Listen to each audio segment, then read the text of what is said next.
আচ্ছা, আগে প্রতিস্থাপন হোক আর অবনয়ন হোক, যে পদ্ধতি হোক, আগে এই অঙ্কটা, এই বাম পক্ষ এবং ডান পক্ষ যে গুণ আকারে আছে এই গুণটা আগে করে নিয়ে সবগুলো এক পাশে নিয়ে আসলে তখন এই যে অন্যান্য অঙ্কের মতো একটা সমীকরণ হবে। এই গুণ নিয়ে তো কোনো সমস্যা নাই। গুণ করলে কত হবে? X Y minus three X plus two Y minus six, ডান পাশে ওয়াই। এদিকে যদি বাম পাশে নিয়ে আসি, এটা হবে মাইনাস এক্স ওয়াই আর প্লাস ওয়াই। এই minus X Y plus X Y বাদ, এখন কি থাকে? Minus three X, two Y আর ওয়াই গুণ যোগ করলে থ্রি ওয়াই। আচ্ছা, এখন এই মাইনাস কমন নিয়ে ছোট করে ফেলে একটু, থ্রি কমন নেওয়া যায়, কিন্তু সবার মধ্যে একটা করে থ্রি কমন আছে। মাইনাস থ্রি কমন নিলে কি থাকে? X minus y. এই মাইনাস কমন নিলাম মানে এই চিহ্নগুলো কিন্তু চেঞ্জ হবে এখন। মাইনাস থ্রি কমন নিলে মানে এটা মাইনাস হবে আর এটা প্লাস হবে, তাহলে তিন দুগুণে ছয়। মাইনাস থ্রি যদি পক্ষান্তর করি কি হবে? এই তো, এইটা কিন্তু, না না না, এই দেখো, এই মাইনাস থ্রি পুরোটা এই রাশির সাথে কি অবস্থায় আছে, আসলে ছিল কার সাথে এবং কি অবস্থায় আছে, এটা হলো গুরুত্বপূর্ণ কথা। আছে যার সাথে, সে তার সাথে গুণ অবস্থায় আছে, তাহলে একে যখন পক্ষান্তর করব ভাগ হবে না? জিরোর নিচে মাইনাস থ্রি ভাগ হবে, ভাগ হলে কি হয়? জিরো হয় না? এটা হচ্ছে কথা। এখন যেহেতু পদ্ধতি আমাদের প্রতিস্থাপন, তাহলে এখান থেকে এক্স অথবা ওয়াই বের করে রাখবো, তাহলে আমাদের সহজ হবে, দুই নম্বরে বসাই দিব।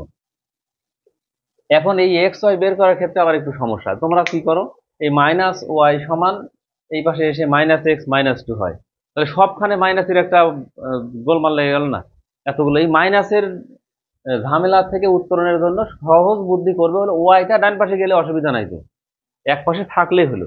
আমি যদি ওয়াই এর সামনে মাইনাস আছে, ওয়াইটাকে যদি পক্ষান্তর করি তাহলে আমাদের কাজটা অনেক সহজ হবে। দেখো, এই বাম পাশে এক্স আর প্লাস টু আছে, থাক, ওয়াইটাকে ওই পাশে যাক, তাহলে কি ওয়াই এর মান পেয়ে গেলাম না? এটাই যদি তিন নাম্বার, বা এখানে নাম্বার এখনো দেইনি, এটা যদি এক নাম্বার দেই কোনো অসুবিধা নাই তো। তো আমাদের দুই নাম্বারে five x minus eleven y minus eight, five x minus eleven y minus eight, zero. তো এই জায়গায় এই ওয়াই এর মানটা যদি এখানে বসাই তাহলে আমরা এক্স এর মান পেয়ে যাবো। Five x minus eleven y এর মান কত? X plus two. Five x minus এখানে ইলেভেন এর যোগ গুণ করে দেবো, 11 আর গুণ করার সময় মাইনাস প্লাসে। আমি যে বারবার যে কথাটা বলি, এই মৌলিক ভুলগুলো যদি না করি, এই যে, তাহলে এই অঙ্ক মিলবে না, এরকম হওয়ার কথা না। অনেকেই দেখবে যে ব্র্যাকেট তুলে দিছে, কিন্তু এই প্লাস মাইনাস এখানে মাইনাস হবে এটা করে নাই। তো এটা যদি মাইনাস না হয় তাহলে কখন মিলবে? এখন এই দুইটা, 5 - 11 কত হয়? Minus six.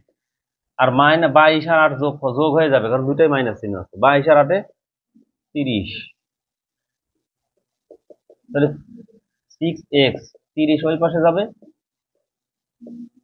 30কে মাইনাস সিক্স দিয়ে ভাগ করে দিলে কত হবে? -5। এই যে এক্স পেয়ে গেলাম, তাহলে এক্স এর মানটা এখানে বসাই দিলেই আনসার। এক্স এর মান একই বসাই, তাহলে এখানে -5 + 2 = ওয়াই, -5 + 2 -3, এই তো ওয়াই এর মান -3। তো দুটো মান পেয়ে গেলাম না? খুব সহজ জিনিস। এক্স এর মান -5, ওয়াই এর মান -3, এই তো 2 নাম্বার। এখানে এই যে এক্স এর ওয়াই এর মান এক্স প্লাস টু, এই যে ওয়াই জায়গায় এই এক্স প্লাস টু বসালাম।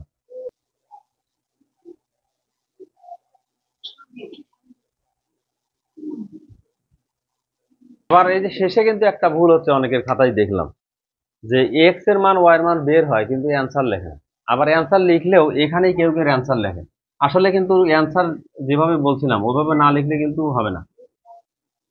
নিম্ন সমাধান এক্স ওয়াই সমান এক্স এর মান -5, ওয়াই এর মান -3, এইভাবে অ্যান্সারটা লিখতে হবে।